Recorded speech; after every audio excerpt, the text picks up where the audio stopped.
Purgatory, Canto 21.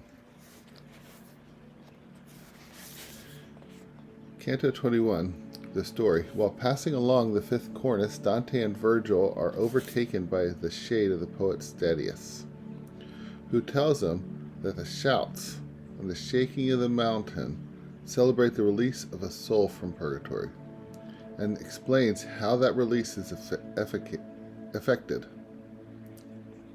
It is he himself who has just risen from over 500 years of prostration among the covetous. In answer to Virgil's question, he names himself, saying how much he wishes he could have seen the author of the Aeneid, to whose example his own poetry owes so much. Despite Virgil's warning, Dante betrays himself by an irrepressible smile, and being desired to explain this apparent breach of good manners, has to admit that his companion is Virgil himself. Only Virgil's own earnest dissuasions prevent Statius from falling at his feet.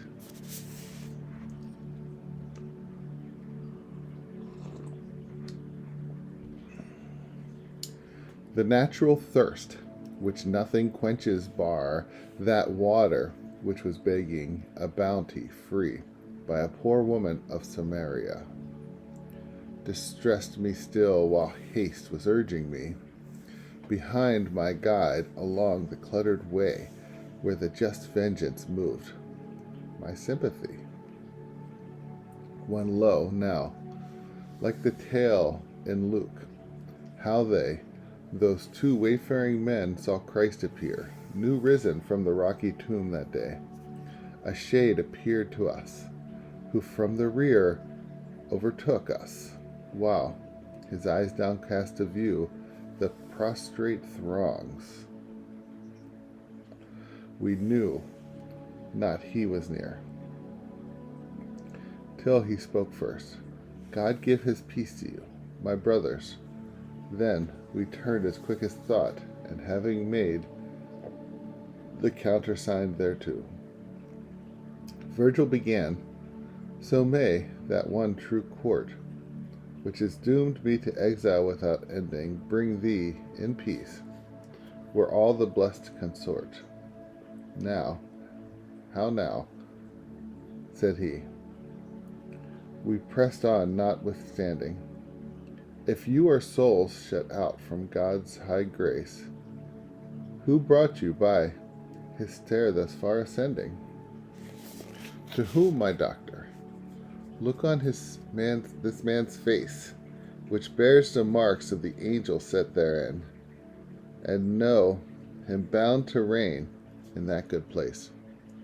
But because she who night and day doth spin hath not for him spun all the flax to twine which Clotho loads, and binds for each man's skein.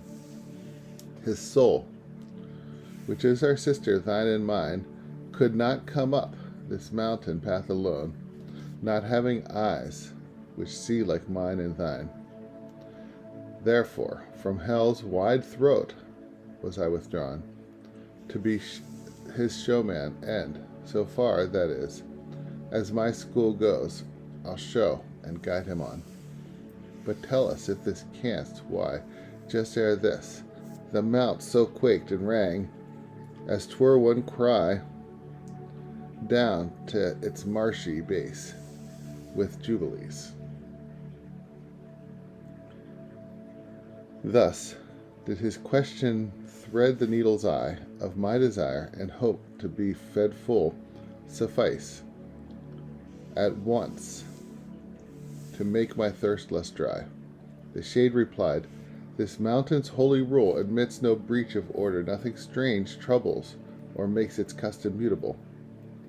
These slopes are free from every natural change. What of its own heaven for its own doth take, naught else can act as cause within their range. Wherefore nor rain, nor hail, nor snowy flake, no frost, nor dew falls higher than that spot, where the 3 steps their little stairway make. Clouds dense or rare, the flashing thunder shot, and Thalmuth's daughter yonder sighed to so fleet, to shift her lodging. This place knows them not. No dry and gusty vapors can o'erbeat this top step. Of the 3 I've spoken of, the step where Peter's vicar sets his feet. Below that point the hill belike may move, little or much, but winds pent underground, I know not how, shake nothing here above. But when some spirit feeling purged and sound leaps up, or moves to seek a loftier station, the whole mount quakes, and the great shouts resound. The will itself attests its own purgation. Amazed, the soul that's free to change its end finds its mere will suffice for liberation. True, its will always, but can nothing win, so long as heavenly justice keeps desire set toward the pain, as once 'twas towards the sin. Thus I, who've languished in this torment dire 500 years and more, felt only now the enfranchised will urge me to threshold higher. Then didst thou feel the shock, then heardest know, God send them happy, the kind souls to speed me, gave praise from mountain foot to mountain brow. Thus said the shade, and since, as you'll concede me, there's naught so fine as drinking when you're dry, I cannot tell you how much good he did me. Ah, now I see, my wise guide made reply, the net that holds you here, and how 'tis broken, why the mount quakes, and why your joints glad cry. Next I beseech thee, let a word be spoken of who thou wast, and fade what I told, what all those centuries of tears broken. When the good Titus was avenging bold, having the high king's aid to reckon on, the wounds whence gushed the blood that Judas sold, I, with that title honor awaits upon, longest and best live yonder, said the Spirit. Great fame had I, but faith as yet had none. So sweet a gift of song did I inherit, that from Toulouse Rome called me, neither her sway, and crowned my brows with myrtle for my merit. Statius men call me yonder to this day. I sang of Thebes and great Achilles' fame, but with that second load fell by the way.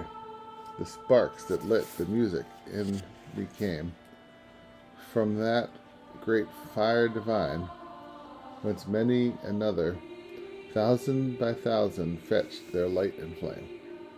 I mean the Aeneid, which to me was mother, to me was nurse of song it plucked asunder, from the rich font I ne'er have weighed a feather.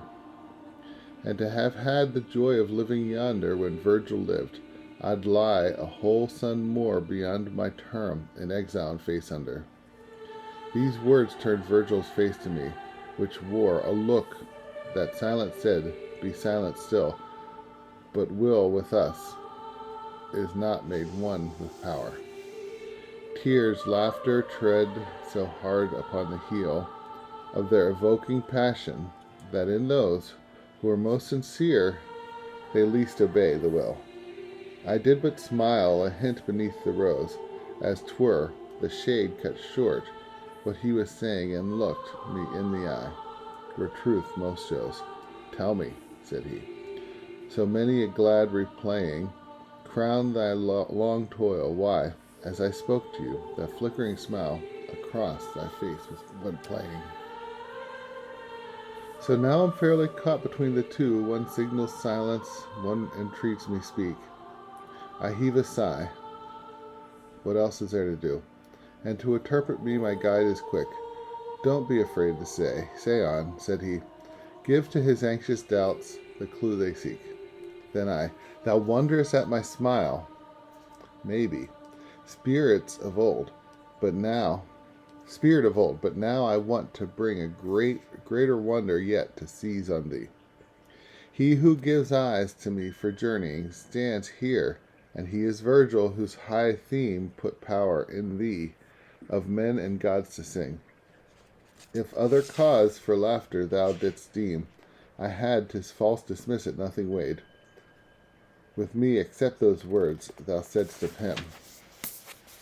Already stooping to my lord he made to kiss his feet, but brother, do not so, for shade thou art, and lookst upon a shade.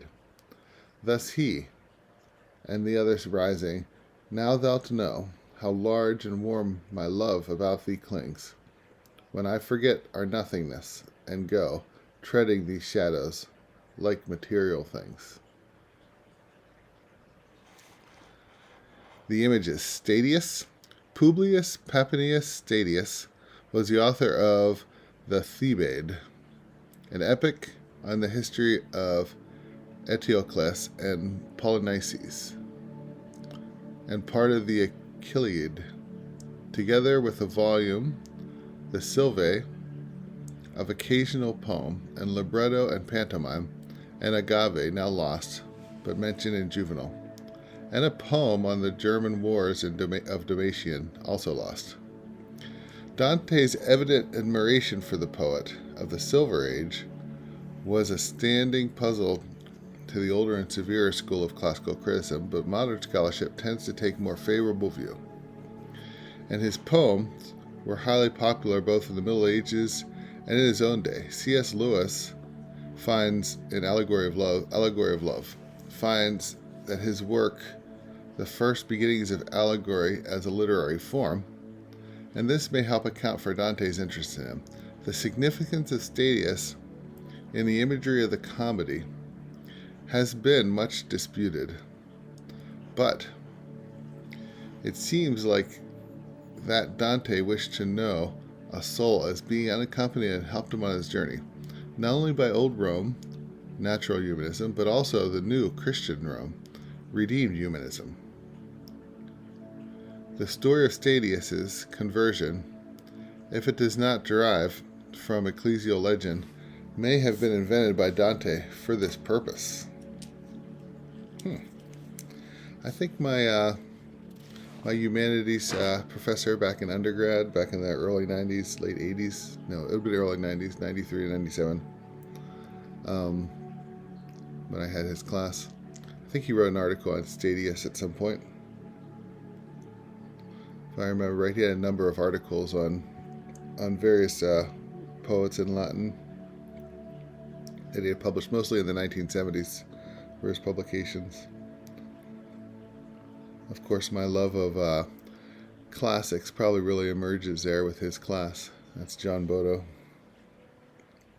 Have a blessed day.